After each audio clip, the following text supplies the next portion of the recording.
ಸಾರ್ವಜನಿಕ ಅಹವಾಲು ಸಂದರ್ಭದಲ್ಲಿ ಉಡುಪಿಯ ಜನತೆ ಹಾಗೂ ಬಿಜೆಪಿಗೆ ಸೌಹಾರ್ದತೆಯ ಪಾಠ ಮಾಡಿದ ಸಚಿವೆ ಲಕ್ಷ್ಮೀ ಹೆಬ್ಬಾಳ್ಕರ್ ಪೇಚಿಗೆ ಸಿಲುಕಿದ್ದಾರೆ. ವೃದ್ಧ ಹಿಂದೂ ಮಹಿಳೆಯೊಬ್ಬರ ಜಾಗದ ಸಮಸ್ಯೆಗೆ ಮುಸ್ಲಿಂ ಮಹಿಳೆಯರು ಕಣ್ಣೀರು ಹಾಕಿ ಬೇಡಿಕೊಂಡ ಪ್ರಕರಣ ಬೇರೆಯದೇ ಆಯಾಮ ಪಡೆದಿದೆ. ಅದೊಂದು ಭಾವುಕ ಕ್ಷಣವಾಗಿತ್ತು. ಬಹಳ ಸಮಯದ ನಂತರ ಉಡುಪಿಗೆ ಭೇಟಿ ಕೊಟ್ಟಿದ್ದ ಉಸ್ತುವಾರಿ ಸಚಿವೆ ಲಕ್ಷ್ಮೀ ಹೆಬ್ಬಾಳ್ಕರ್ ಸಾರ್ವಜನಿಕ ಅಹವಾಲು ಸ್ವೀಕರಿಸುತ್ತಿದ್ದರು. ಈ ವೇಳೆ ವೃದ್ಧ ಹಿಂದೂ ಮಹಿಳೆಯೊಬ್ಬರ ಭೂಮಿಯ ಸಮಸ್ಯೆ ಕುರಿತು ಇಬ್ಬರು ಮುಸ್ಲಿಂ ಮಹಿಳೆಯರು ಸಚಿವೆಯ ಗಮನ ಸೆಳೆದರು. ಬುರ್ಖಾ ಧರಿಸಿದ್ದ ಇಬ್ಬರು ಮಹಿಳೆಯರು 80 ಬಡಗಬೆಟ್ಟು ಗ್ರಾಮದಲ್ಲಿ 5 ಸೆನ್ಸ್ ಭೂಮಿಯ ದಾಖಲೆ ಸಮಸ್ಯೆಯಿಂದ ಮನೆ ಕಟ್ಟಲು ಸಾಧ್ಯವಾಗುತ್ತಿಲ್ಲ ಎಂದು ವೃದ್ಧ ಹಿಂದೂ ಮಹಿಳೆಯ ಸಂಕಷ್ಟವನ್ನ ಹೇಳಿ ಕಣ್ಣೀರು ಹಾಕಿದ್ರು. ಇದರಿಂದ ರೋಮಾಂಚನಗೊಂಡ ಸಚಿವೆ, ಇಲ್ಲಿ ನೋಡಿ, ಉಡುಪಿ ಬಿಜೆಪಿಯ ಜನ ಸೌಹಾರ್ದತೆಯನ್ನ ಇವರಿಂದ ಕಲಿಯಬೇಕು ಎಂದು ಬುದ್ಧಿವಾದ ಹೇಳಿದ್ರು. ಇದೀಗ ಈ ಘಟನೆ ಸಚಿವೆಯನ್ನೇ ಪೇಚಿಗೆ ಸಿಲುಕಿಸಿದೆ. ವಾಸ್ತವದಲ್ಲಿ ಬುರ್ಖಾ ಧರಿಸಿದ್ದ ಮುಸ್ಲಿಂ ಮಹಿಳೆ ಬೇರೆಯಾರೂ ಅಲ್ಲ, ವೃದ್ಧ ಹಿಂದೂ ಮಹಿಳೆಯ ಮಗಳು ಅನ್ನೋದನ್ನ ಬಿಜೆಪಿ ಕಾರ್ಯಕರ್ತರು ಪತ್ತೆ ಮಾಡಿದ್ದಾರೆ. 2 ದಶಕದ ಹಿಂದೆ ಮತಾಂತರಗೊಂಡಿರುವ ಮಗಳು ತನ್ನ ತಾಯಿಯ ಸಮಸ್ಯೆಯನ್ನೇ ಹೇಳಿಕೊಂಡು ಬಂದಿರುವುದು ಗೊತ್ತಾಗಿದೆ. ಸಮಸ್ಯೆ ಹೇಳಿಕೊಳ್ಳುವ ವೇಳೆ ತಾನು ಆಕೆಯ ನೇಬರ್ ಎಂದು ಮುಸ್ಲಿಂ ಮಹಿಳೆ ಗುರುತಿಸಿಕೊಂಡಿದ್ರು. ಆಕೆಯ ಜೊತೆ ಇನ್ನೊಬ್ಬ ಸ್ನೇಹಿತೆಯೂ ಇದ್ರು.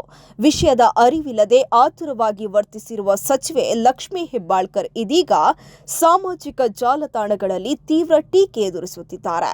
ಈ ಘಟನೆಯ ಬಗ್ಗೆ ಪ್ರತಿಕ್ರಿಯಿಸಿರುವ ಉಡುಪಿ ಶಾಸಕ ಯಶ್ಪಾಲ್ ಸುವರ್ಣ, ಸಚಿವರೇ, ನಮಗೆ ನಿಮ್ಮ ಸೌಹಾರ್ದತೆಯ ಪಾಠದ ಅಗತ್ಯವಿಲ್ಲ. ಬುರ್ಖಾಧಾರಿ ಮಹಿಳೆಯರು ಸ್ವಂತ ತಾಯಿಯನ್ನೇ ನೆರೆಮನೆಯವರು ಎಂದು ಪರಿಚಯಿಸಿದ್ರು. ಸಚಿವೆಗೆ ಅರಿವಿಗೆ ಬಂದಿಲ್ಲ. ಬುರ್ಖಾ ಧರಿಸಿದ್ದ ಮಹಿಳೆಯರು ಸಚಿವೆಯನ್ನೇ ಯಾಮಾರಿಸಿದ್ದಾರೆ. ಸ್ವಂತ ತಾಯಿಯನ್ನ ಈ ರೀತಿ ಪರಿಚಯಿಸಿರುವುದು ಅಕ್ಷಮ್ಯ. ಜಿಲ್ಲೆಗೆ ಅತಿಥಿಯಾಗಿ ಬರುವ ಉಸ್ತುವಾರಿ ಸಚಿವರಿಗೆ ಬಿಜೆಪಿಯನ್ನ ತರಾಟೆಗೆ ತೆಗೆದುಕೊಳ್ಳಲು ಯಾಕೆ ತರಾತುರಿ ಎಂದು ಪ್ರಶ್ನಿಸಿದ್ದಾರೆ.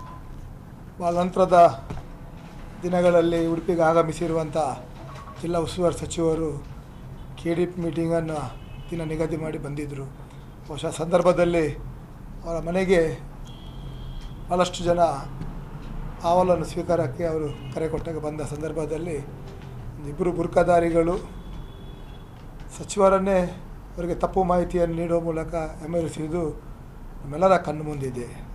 ಜವಾಬ್ದಾರಿ ಸ್ಥಾನದಲ್ಲಿರುವಂಥ ಜಿಲ್ಲಾ ಉಸ್ತುವಾರಿ ಸಚಿವರು ಸತ್ಯಾಸತ್ಯತೆ ತಿಳಿಯದೆ ಈ ರೀತಿ ಹೇಳಿಕೆ ನೀಡುತ್ತಿರುವುದು ಖಂಡಿತವಾಗಿಯೂ ಉಡುಪಿಯಂಥ ವಿದ್ಯಾವಂತರ ಬುದ್ಧಿವಂತರ ಜಿಲ್ಲೆಗೆ ಅದನ್ನು ಖಂಡಿತವಾಗಿ ಒಪ್ಪುವಂಥದ್ದಲ್ಲ. ಇದರಿಂದಾಗಿ ಇವತ್ತು ಉಡುಪಿಯ ಜನರಿಗೆ ಅವರು ತಪ್ಪು ಸಂದೇಶ ನೀಡಿದ್ದಕ್ಕಾಗಿ ಉಡುಪಿ